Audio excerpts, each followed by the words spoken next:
श्रद्धेय महानुभावों, संस्कार के क्रम में आंतरिक शक्तियों की ओर विचार करने के क्रम में हम लोगों ने विचार किया था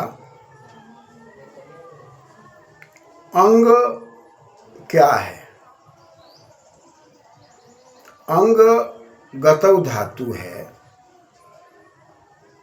और अच प्रत्यय लगा, अंगति अंगम।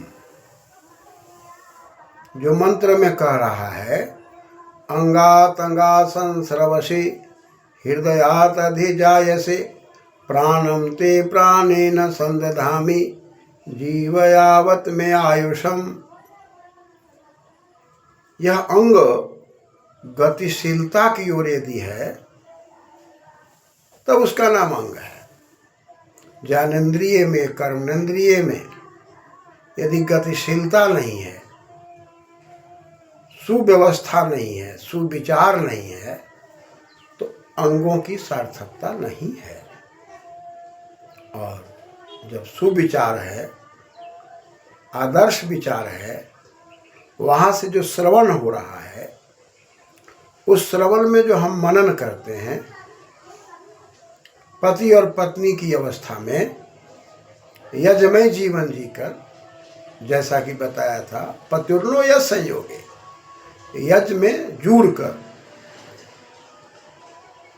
आपस में संगति करके, आदान प्रदान करके, उन अंगों के अंदर सद्भावना ला करके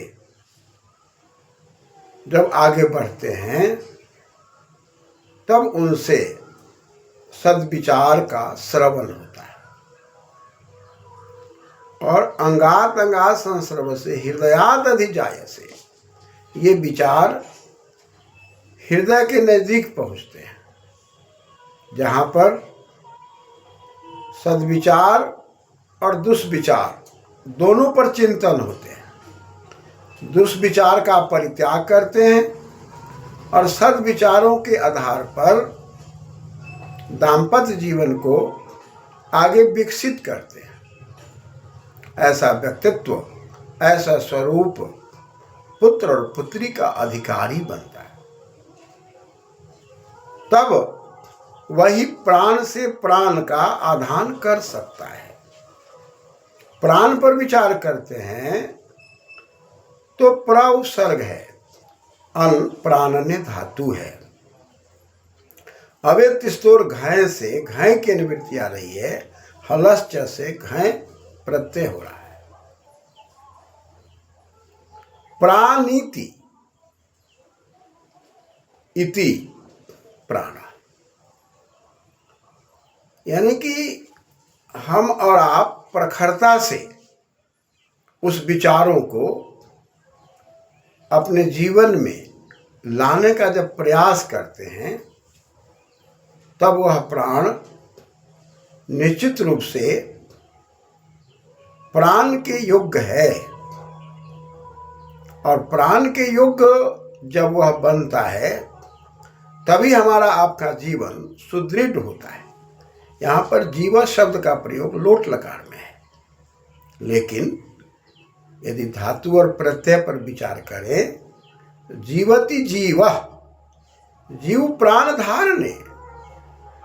जब हम अपने जीवन में प्राण को धारण करते हैं, तभी हम जीव हैं। और उस प्राण के अंदर सद्विचार का धारण, और प्राणम ते प्राणेन, और उस सद्विचार के जीवन को धारण करके किसी आत्मा का आह्वान करते हैं,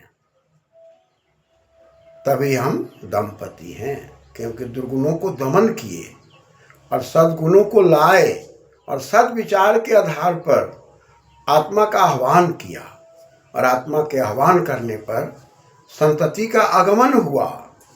यह प्रक्रिया जब चालू होती है, तभी हम राम या कृष्ण की कल्पना करते हैं। अन्यथा राम और कृष्ण की कल्पना अधूरी हो जाएगी। हर व्यक्ति राम जैसा व्यक्तित्व बनकर, कृष्ण जैसा व्यक्तित्व बनकर ही अच्छी संतति की ओर बढ़ेगा। इसके लिए वेद आदेश करता है, प्राणं ते प्राणेन संदधामि, प्राण से प्राण का संधारण होगा और जीवन की शक्ति आएगी। और जीवन की शक्ति में पुत्र हो या पुत्री, वो दीर्घायु होंगे।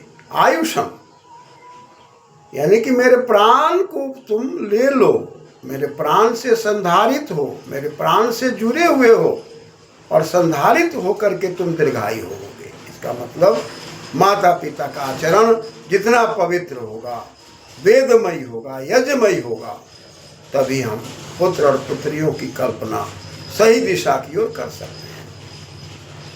और स्पष्ट है कि वहाँ पर जो जीव है, जो जीवन है, प्राण का जो धारण है, उसमें भी गैप रखते हैं। और हम आप प्राण की बात करते हैं, वहाँ भी गैप रखते हैं। दोनों के अंदर जीवनीय तत्व है, जीवनीय शक्ति है।